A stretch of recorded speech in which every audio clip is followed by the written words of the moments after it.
Hello and welcome to another edition of Profiles and Issues, the Westchester cable television news talk show that gives you in-depth interviews with prominent people in the news. I'm your host, Dennis Rudin. Our topic for this broadcast, the June 25th Democratic primary for the New York State Assembly seat in the 92nd District.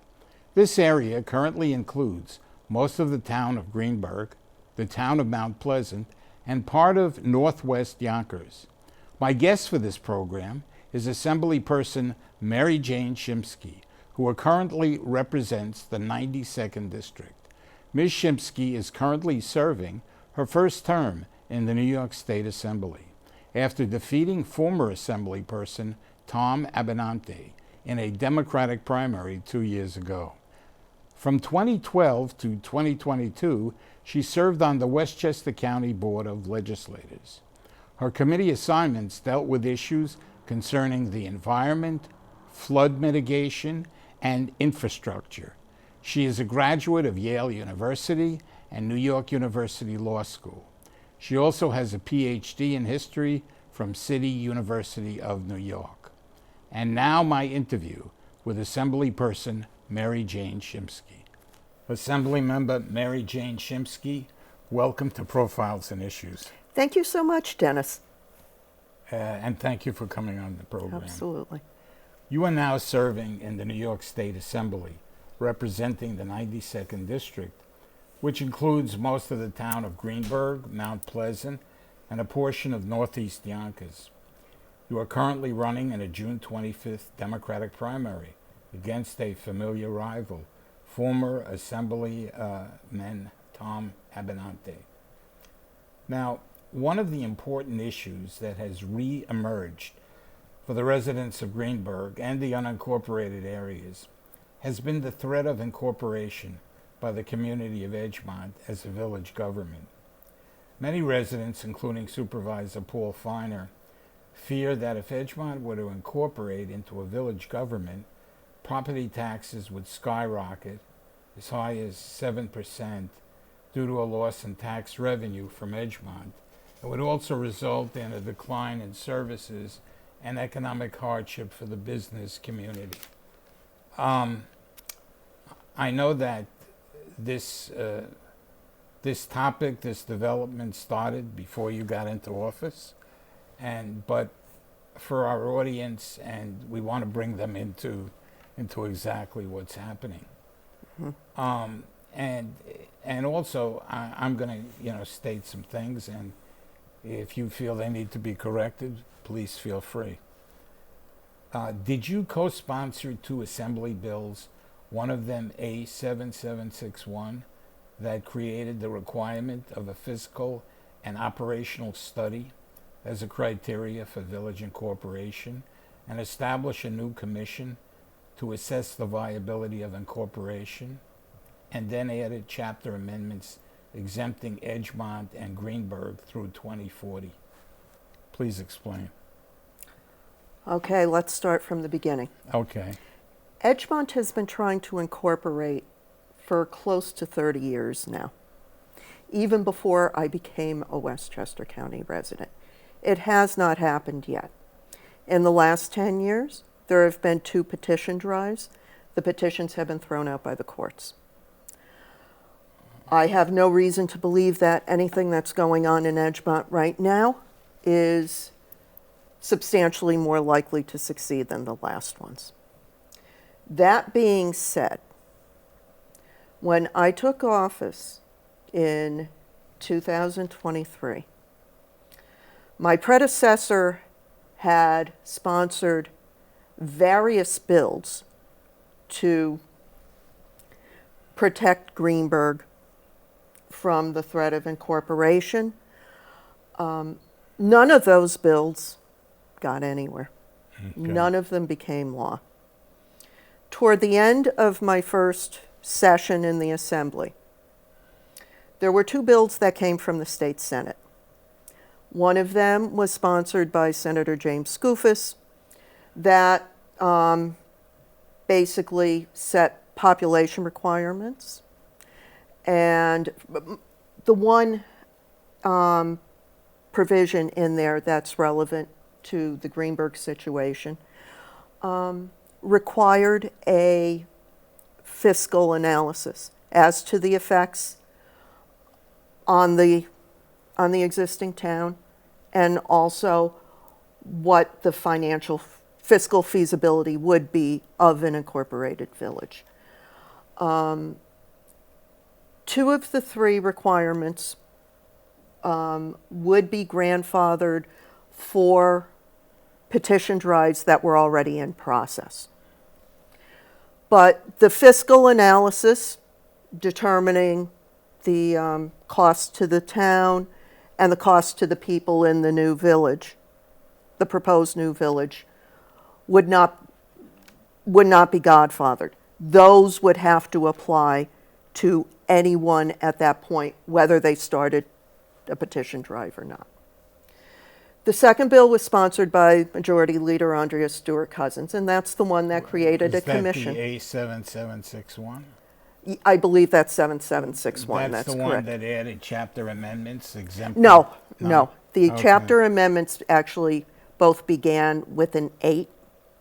I don't remember the 2 precise numbers right now, but the one sponsored by Andrea Stewart Cousin would create a 3-member commission to pass on the feasibility of a particular incorporation effort.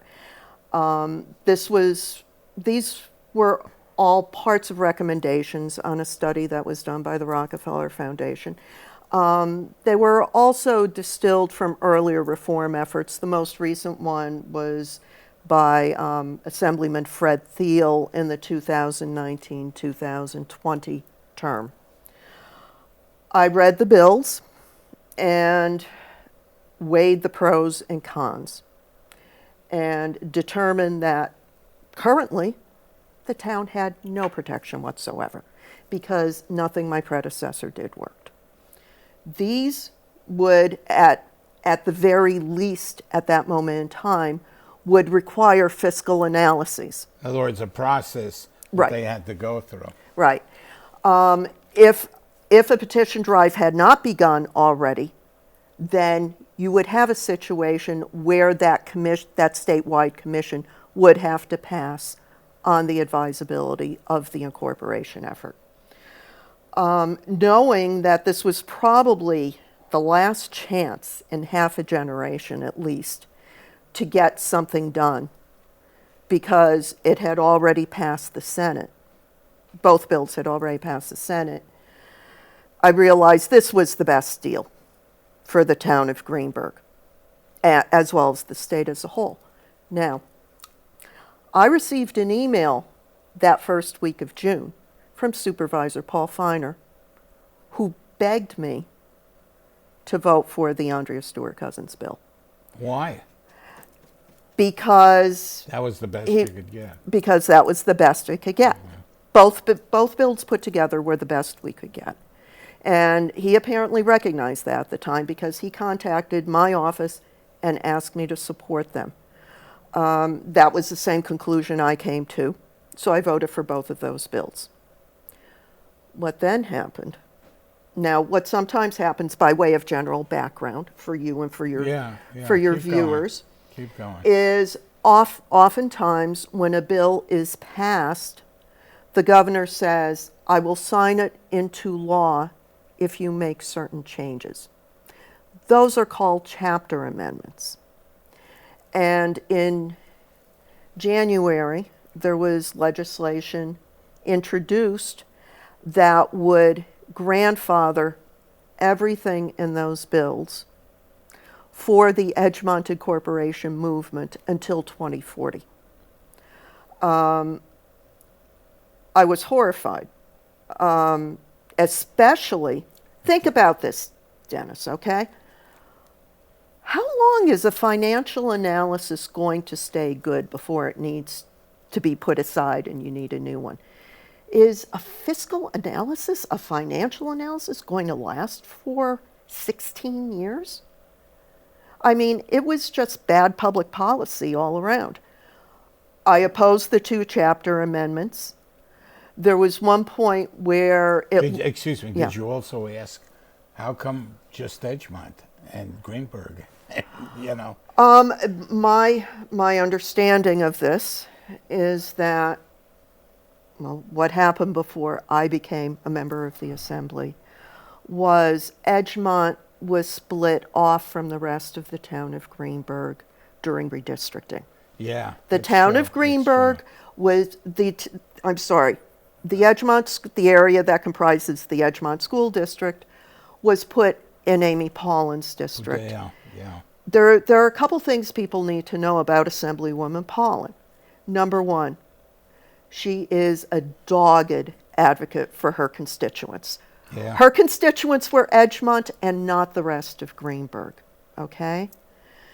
And number two, she is a very senior and very influential member of that body. Yeah. And I tried my best. Now, with the two earlier bills that created the reform process, she was opposed to them. And they did not pass by a very wide margin, but they managed to pass. But I looked to see who was voting against them. For the most part, among the Democrats, they were people who were friends of hers. So she was trying to defeat those first two bills. She was putting political pressure. Yes. And, Now, exhibiting her right. power. So Yeah. then, what then happened in January is we had these chapter amendments. And I voted against them. I tried talking around. The chapter amendments also affected the Catskills because there was an incorporation effort going on up there. I actually heard from the government relations people for the environmental groups up there who were opposing the laws for their own reasons. And I tried to work with them, but we were unsuccessful, and those two chapter amendments passed. Yeah.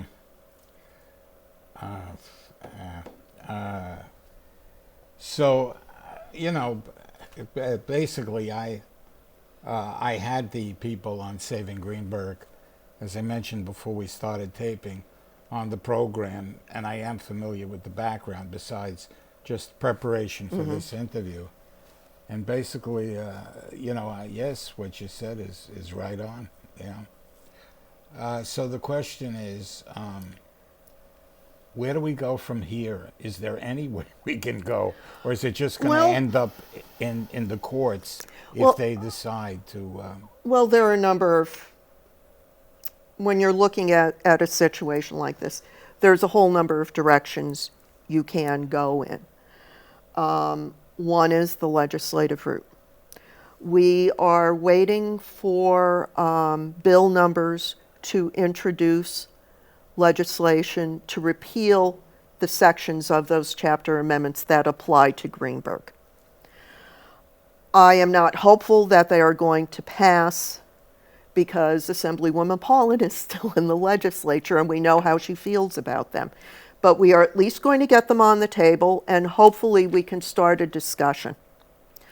There are two other legislative fixes that we are looking at.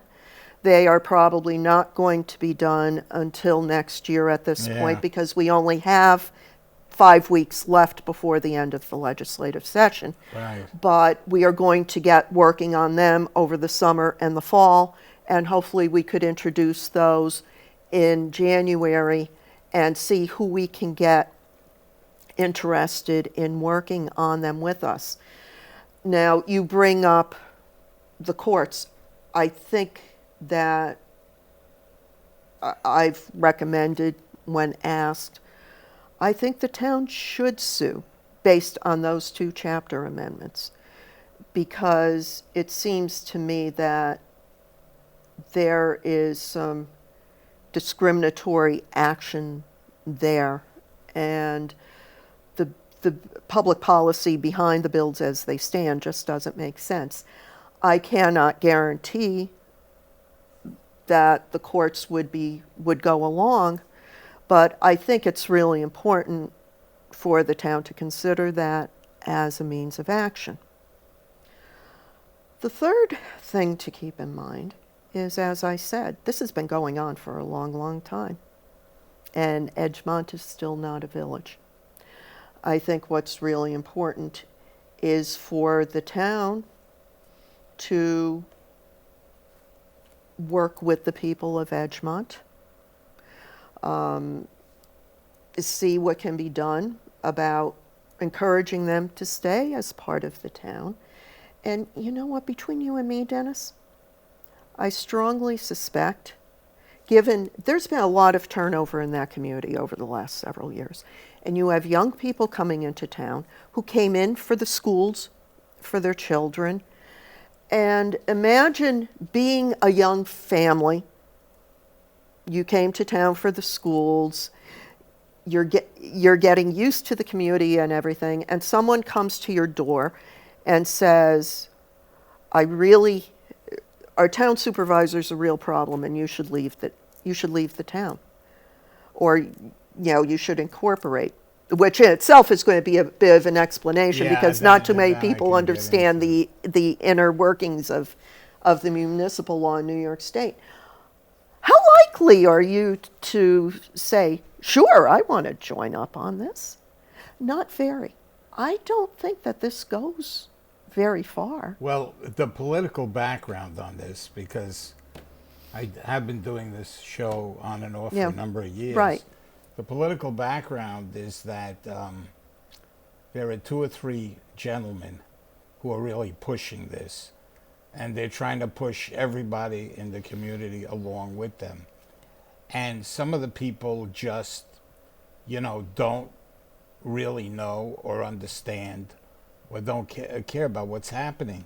So you would have to really reach those people.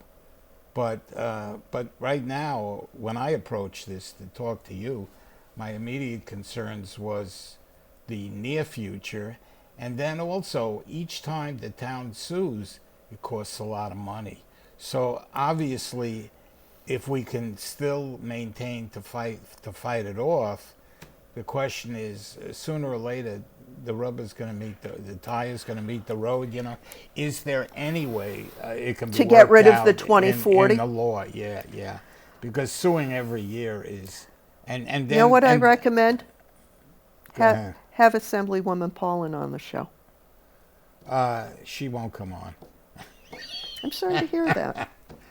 I haven't asked her specifically about this, but if I lived in Scarsdale and we had probably the same exact interests, it would be different.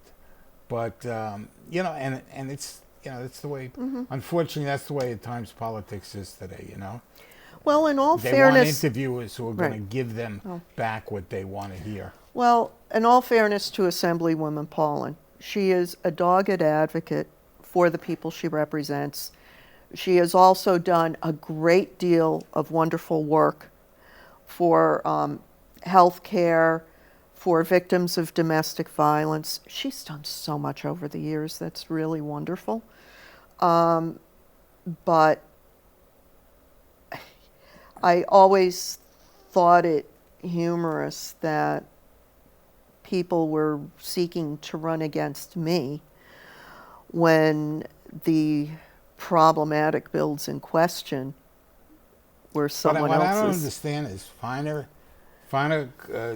you and Finer talk, the supervisor, and you agree that this is the best bill, take it.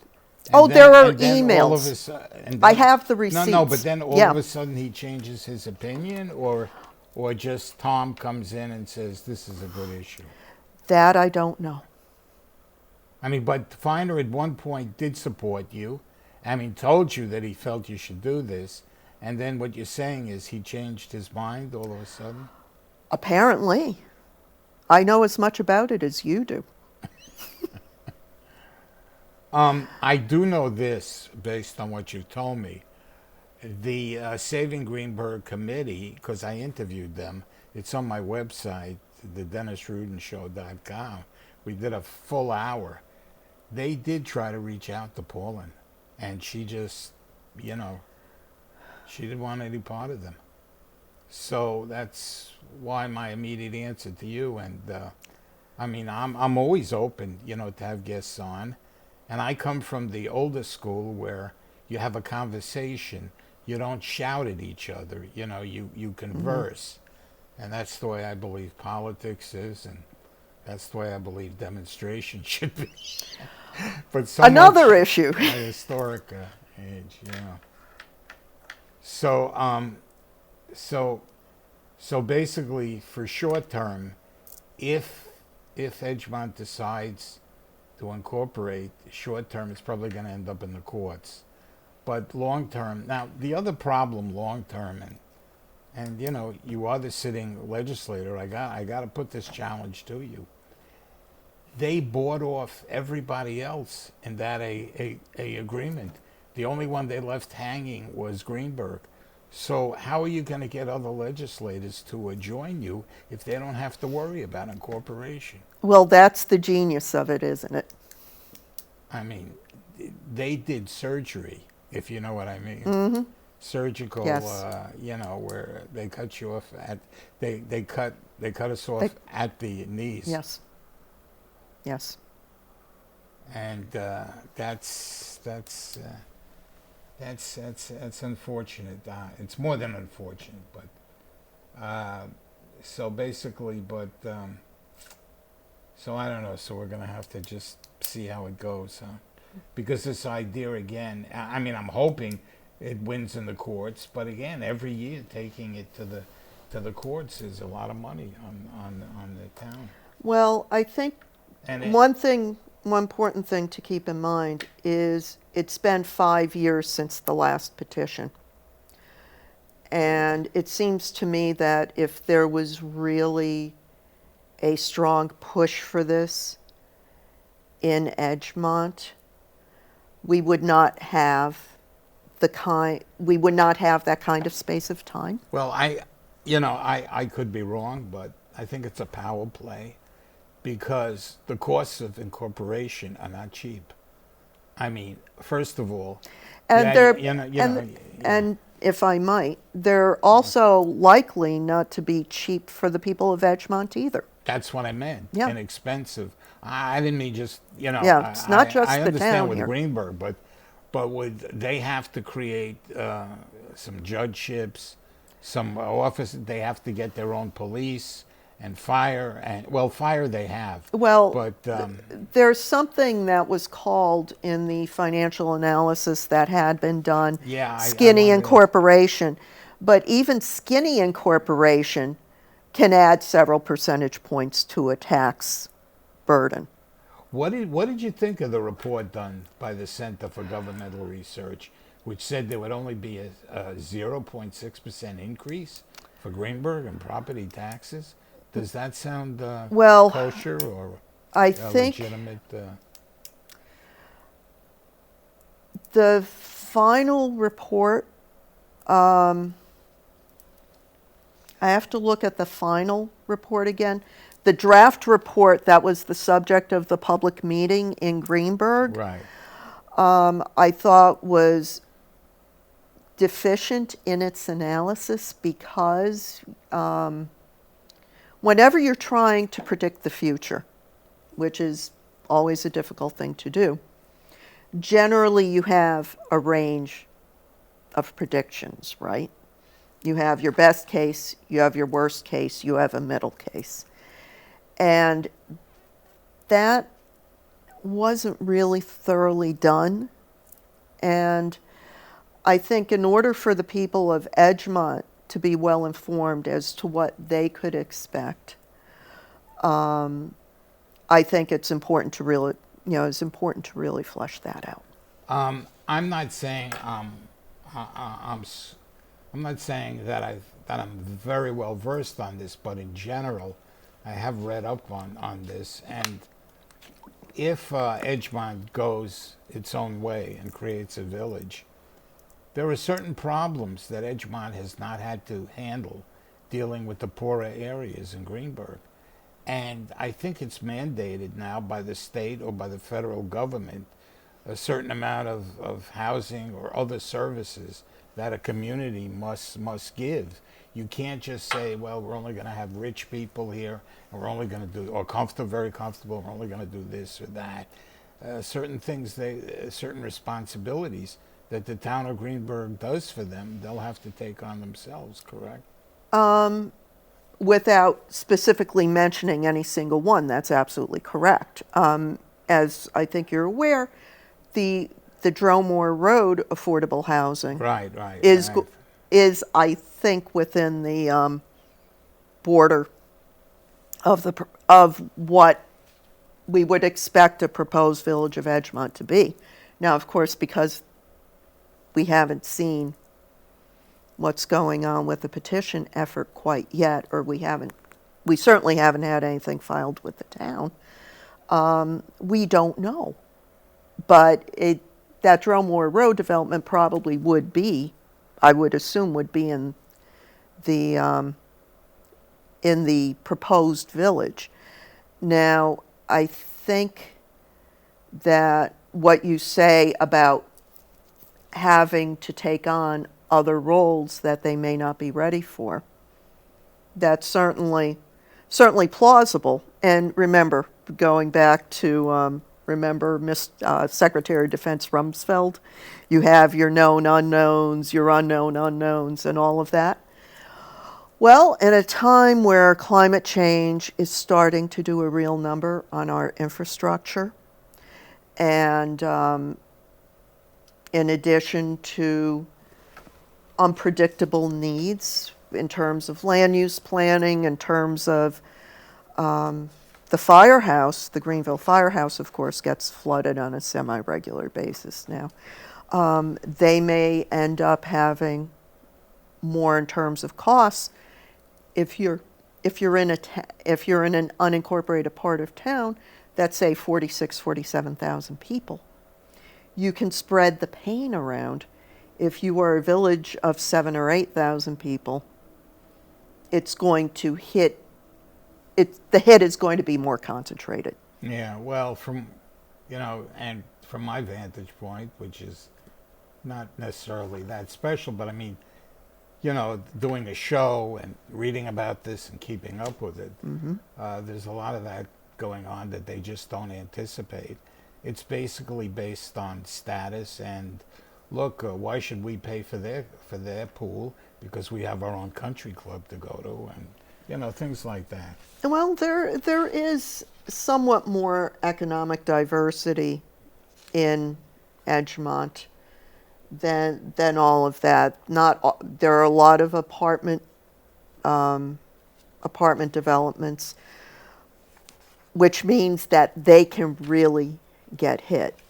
I'm not going to guess on the banking and brokerage accounts of the people who are behind the movement, but it can end up really hurting a lot of people in Edgemont in ways that people are not really thinking about at this point. So is there any message on this topic that you want to leave to the voters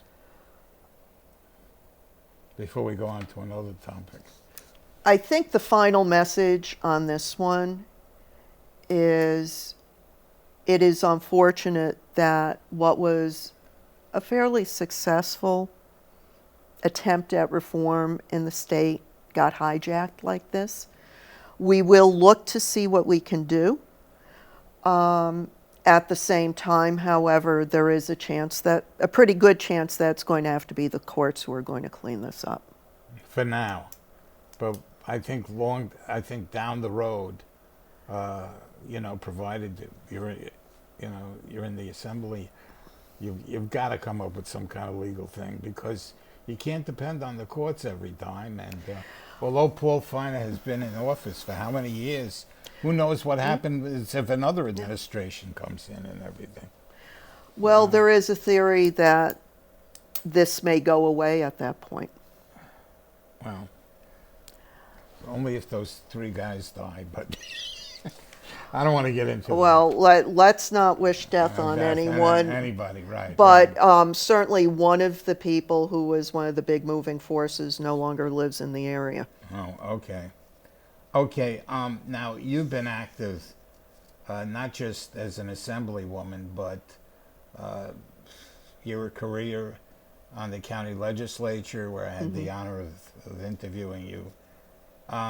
You know, one of the big issues in the environmental area, and let's talk about. I believe you co-sponsored a bill with State Senator Pete Harkin to clean up the PCBs in the Hudson River shoreline. Were we right on that, or? I don't remember where the bill is at this moment.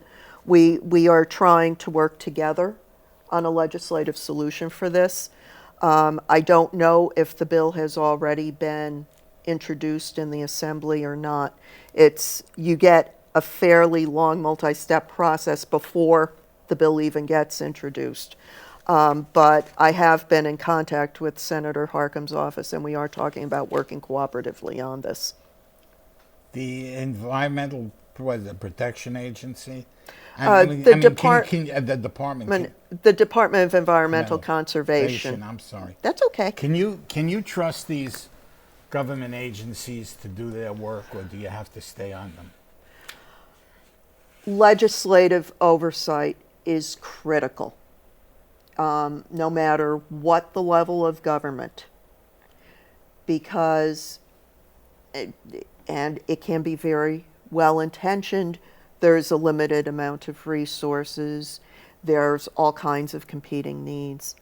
And if you care about something enough, you need to continue checking in with the executive branch of government and making sure that things are moving along. That was so much of what I did on the County Board of Legislators, was making sure that our, especially with our infrastructure, that critical projects were moving forward satisfactorily.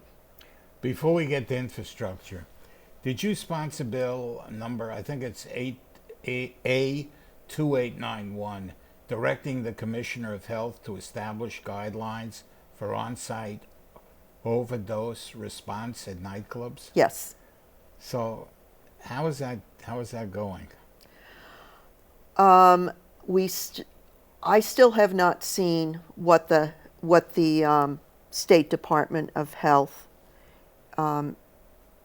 is putting together in terms of regulations on that. That was my first bill. What generally happens is the new assembly members get assigned chapter amendments for a bill from another member of the assembly. And I think one of Tom's first bills, for example, had to do with lobsters back in 2011. Okay. But this one, I was given it because of my interest in the issue on the County Board of Legislators of protecting people against opioid abuse and overdose deaths. And the idea was, we have so many young people who are dying from opioids. And of course, now it's going into fentanyl, which is far stronger. Yeah. There should be the proper medications and the proper training at our nightlife establishments. So if someone does go into an overdose situation, they can be resuscitated promptly, and sounded like a really potential life-saving piece of legislation. The original legislation was done by Assemblyman Gonzalez Rojas from Queens. It was very, very detailed. What the chapter amendment did was essentially give more of the discretion to the state health department, which is important because they're the ones with the expertise, and they're the one with the relationships with the businesses, with the municipalities. All right.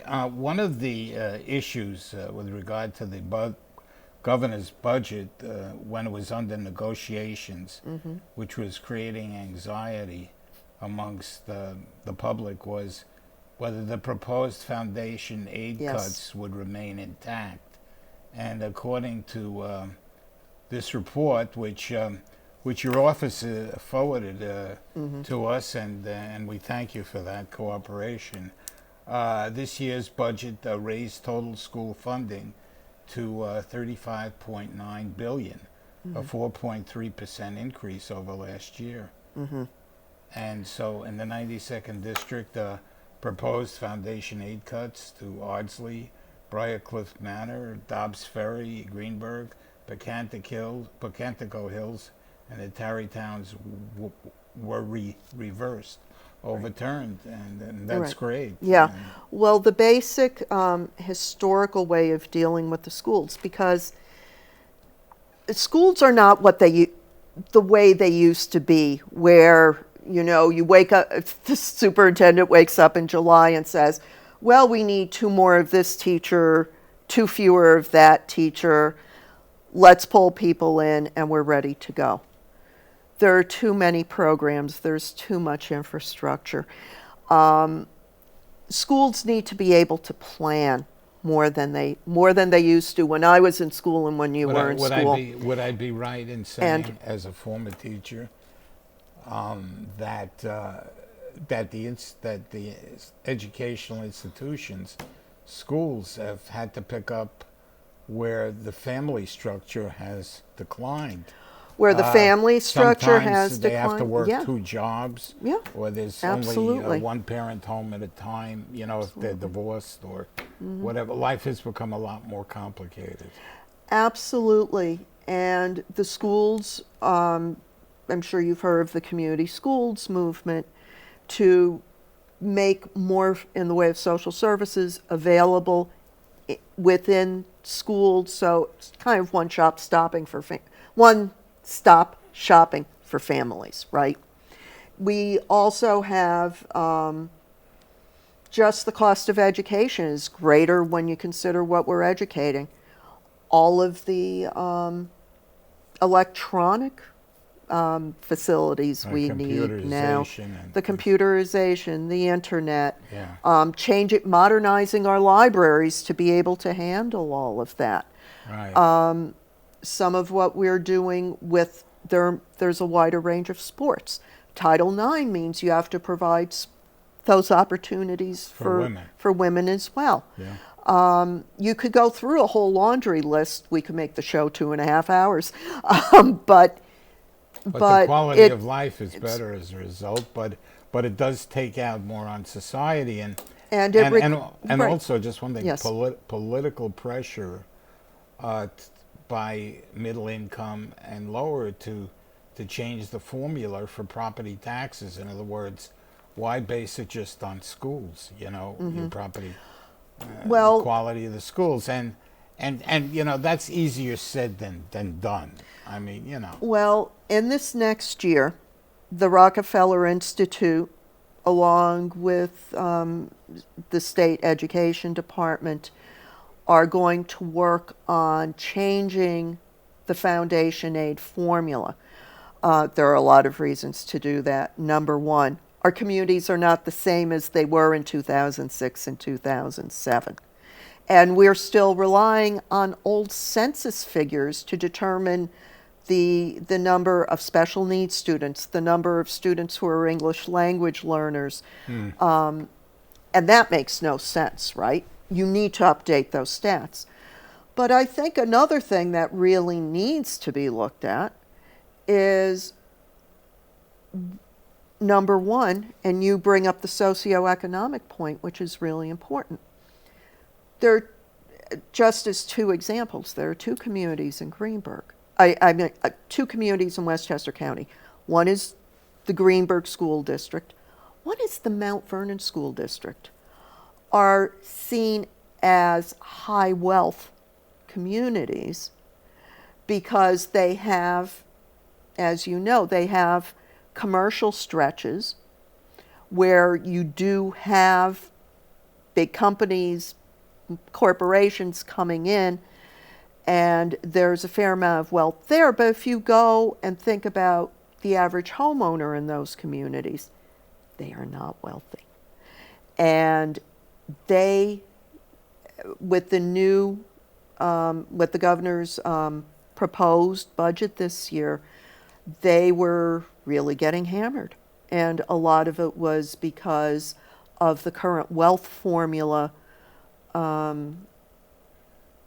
basically looks at commercial wealth as well as residential wealth, and that makes certain communities look like they have a lot less need than they actually do. So that's another thing that we're going to have to look at when we redo the formula. And of course, there are other things. We need to really think about what our expectations are for our schools and how we want to fund some of those expectations and others of those expectations. I really hope that we get a robust look at this, and I hope it's a process that all of the stakeholders, including the school districts, including the taxpayers, including the families whose children go to the schools, have a chance to see what's going on, and we just don't get handed a fait accompli at budget time. I know, but as a former school teacher, there's too much politics on school boards and all this other stuff. Mm-hmm. It's is the money being used wisely for what you really need? As they say, some districts, if people have to work, to parents, then you've got to have after school tutoring for young children. I'm a big advocate for Head Start, because even though I had taught high school, there were students that I had that were really bright, but they never had the chance to learn how to read properly at the lower levels. Mm-hmm. So it wasn't until I contacted some publishers to get the same material, but at a lower level, until they got their reading skills up, and then their grades went up, and then they started paying more attention in class. Besides laughing at my jokes, because because they were able. It's like you hand somebody a steak that hasn't been cooked well, and they're not going to want to eat it.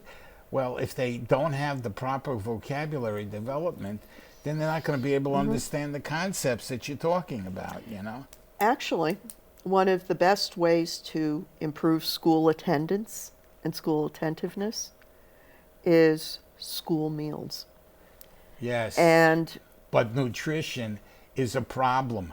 Many young people don't know what good nutrition is, and the parents may not know. So if it doesn't taste good, I had situations where kids were hyper early in the morning because instead of having a solid meal, they grabbed junk on the way, And that can happen to all economic classes. It's not necessarily, There are all kinds of variables there, but there are so many people in so many of our communities, and even communities we think of as affluent, that are food insecure at this point. Yeah. Okay, now, if you'll give me just a little more time. Okay. One of the things that I really enjoyed discussing with you, and you mentioned it on your website, is the challenge of infrastructure. Mm-hmm. Now, I was on one local committee where I asked some builders, why is building so expensive and everything here in the Northeast? And I got various answers, and yeah, I understand that we want to give people decent income, so we do have unions here, and personally I can live with that, but the bottom line is it's still a problem, affordable housing.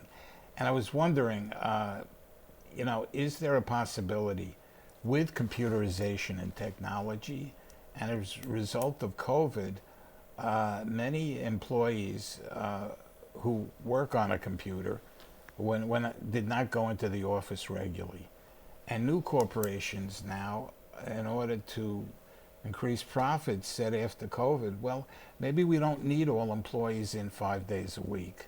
Maybe we'll have them work 1 or 2 days, so we need less office space for our operations, our corporations. So the question is it feasible? Can it be done to convert office space into living space? The answer to that question is it depends. We have a huge housing supply and housing affordability crisis.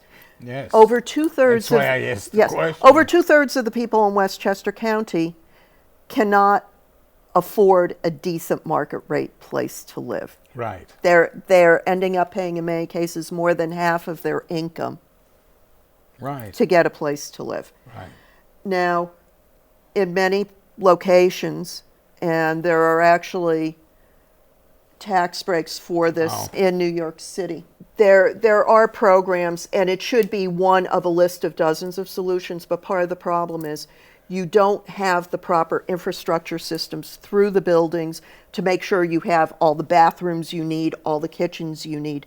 So it's a lot more expensive to convert those buildings than you might think. All right, but we'll have to work on that. We can work on that.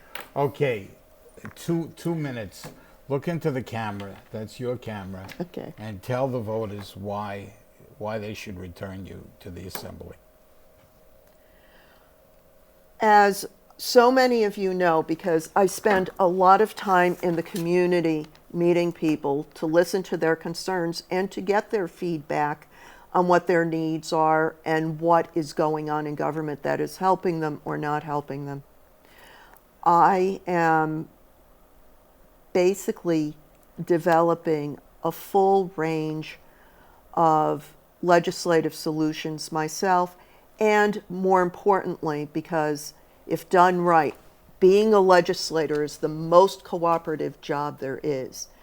I am working with other people who are main sponsors of various bills to help with all kinds of problems. I am developing relationships with people to be able to build those coalitions for either my builds or someone else's builds. We have a lot of large scale serious problems. We have climate change. We have crumbling infrastructure, which is crumbling at a faster rate because of climate change. We have our housing affordability crisis. We have our utilities affordability crisis. We have local news deserts developing in this state. We lost a major newspaper in my district. People can't even find out who died in Irvington. We need people to work together. And for example, on the news desert issue, I worked successfully with a more senior member of the Assembly to get in the budget tax credits for local newspapers to help make them more commercially viable. We have been spending the last year and a half or more talking about a whole range of solutions for our housing crisis. I am getting in the weeds. I am developing the relationships. I am meeting with people in the community and pulling all of the knowledge together, pulling together all of the political coalitions, both on the local level and in Albany. That is how we are going to take our whole long laundry list of problems and we are going to get solutions that will help make them better. I look forward to going back and spending another 2 years on this very important work and making sure that all of you have a New York State that all of you can thrive in and be proud of. Thank you.